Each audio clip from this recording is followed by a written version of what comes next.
oath-taking ceremony of the newly elected National Executive Board and Regional Presidents of the Lady Local Legislators League of the Philippines, or 4L Philippines. I congratulate all the new officials that will lead our efforts once again to champion and protect the rights and the welfare of women, of children, and of families. Women leaders play an indispensable role in the vital task of nation building. These roles are enshrined not only in the Constitution, but also in the legislation passed by Congress. And perhaps even more importantly, these roles are very much part of Philippine culture. I always explain to my friends from different countries that you might think that the Philippines is a macho society. The truth of the matter is we are a matriarchal society, and yung mga lalaki lang yung maiingay at saka lagi naghaharap, but the ones that are really always steady in the work of supporting our families, our communities, our children, nandyan lagi ang ating mga kababaihan. And they form the bedrock. That's why I don't know if you have heard this story before. I remember very well, late mga 70s, 80s, I was with my mother in the United States. And that was the height of the beginnings of the feminist movement. And my mother was asked, and he said, Madam First Lady, Imelda Marcos, what does the Philippines think of the feminist movement and the equality between the sexes? And my mother said, well, I have to say that if you make me equal with men in the Philippines, it's a demotion. Because we are already put up on a pedestal. We are already the ones that run the show. And it's very funny to relate and to remember, but it's really true.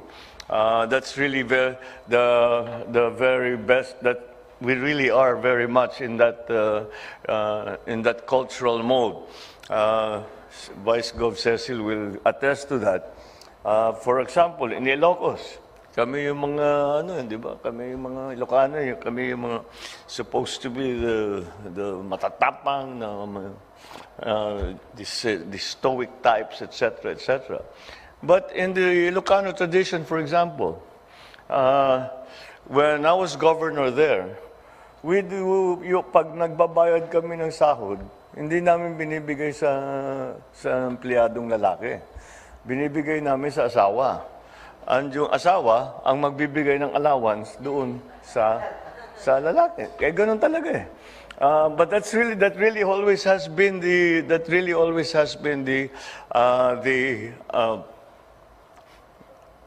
tradition and the cultural bent that has been part of the Filipino tradition. And although maybe I would not go as far as to say what my good friend once said.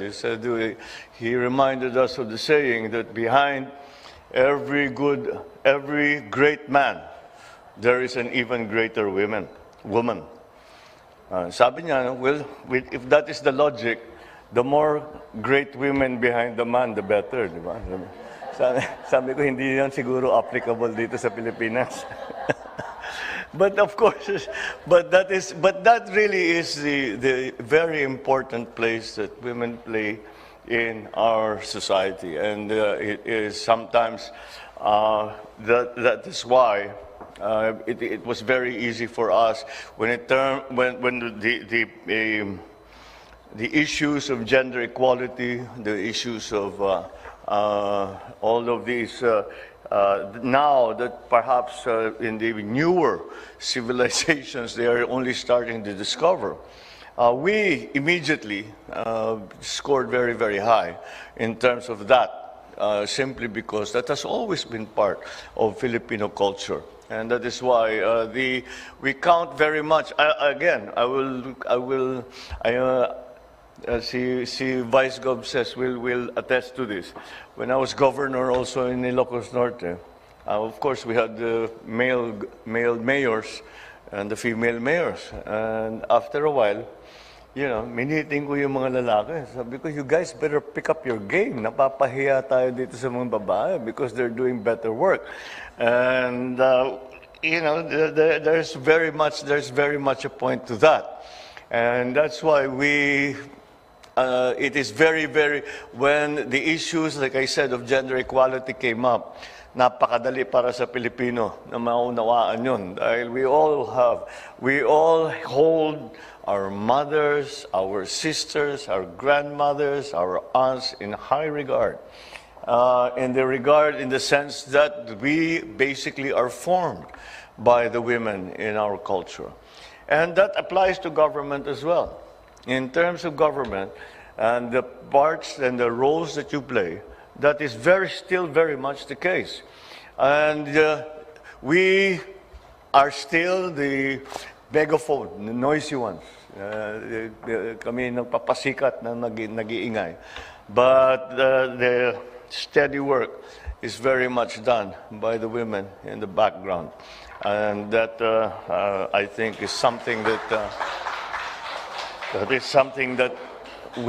I don't know any Filipino who will contradict me in those terms.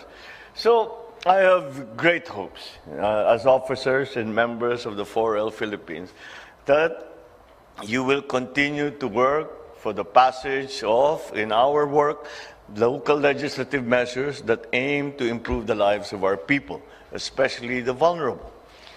Let's embrace your commitment to conduct fair and gender-responsive programs in your respective localities. We can broaden the growth opportunities and enhance the role of women in our society. So, most importantly, create a conducive and nurturing environment for women and for girls to participate freely and equally in our political, social, and economic spheres.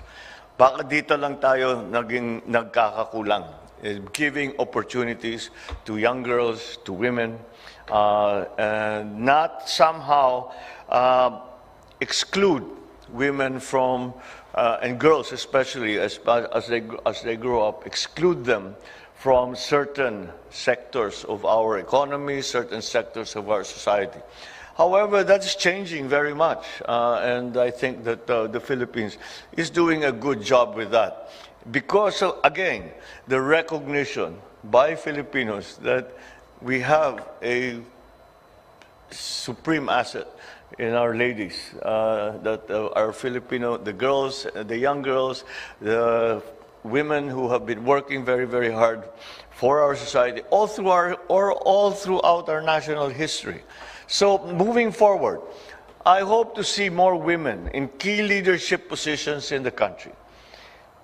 Be assured that this administration remains steadfast in implementing the Magna Carta of women at all levels of government. In line with this, I encourage all of you to work with us in closing the country's gender parity to improve our ranking in the Global Gender Gap Index of the World Economic Forum. We have, in fact, already achieved much in this area. In 2023, the Philippines attained a rating of 79.1% in gender parity, which ranked 16th amongst 146 countries globally. Yes, applaud yourself. That has been your achievement. Well, this distinction is something that we, and especially women, should be proud of. There remains great deal to be done to achieve our goal of gender parity. So let us aim to eradicate prejudice and discrimination against women in every facet of our society, so we can build a bagong Pilipinas that empowers women to be the best that they can be. Mabuhay ang 4L Philippines, mabuhay ang lahat ng Pilipinang kababaihang Maraming salamat po. Magandang hapon po sa inyong lahat. Thank you, Mr. President. And at this juncture, may we request the President to kindly grant us a photo opportunity. First, may we call on the first set of 4L Philippines.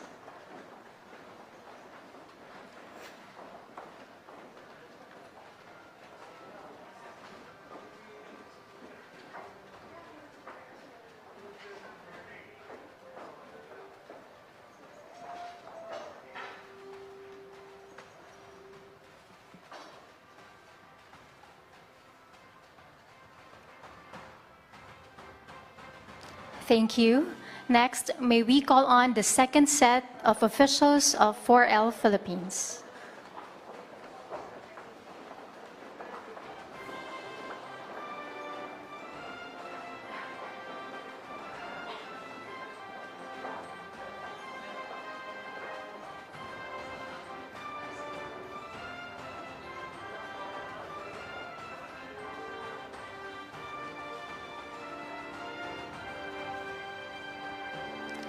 Thank you, Mr. President, for granting us a photo opportunity.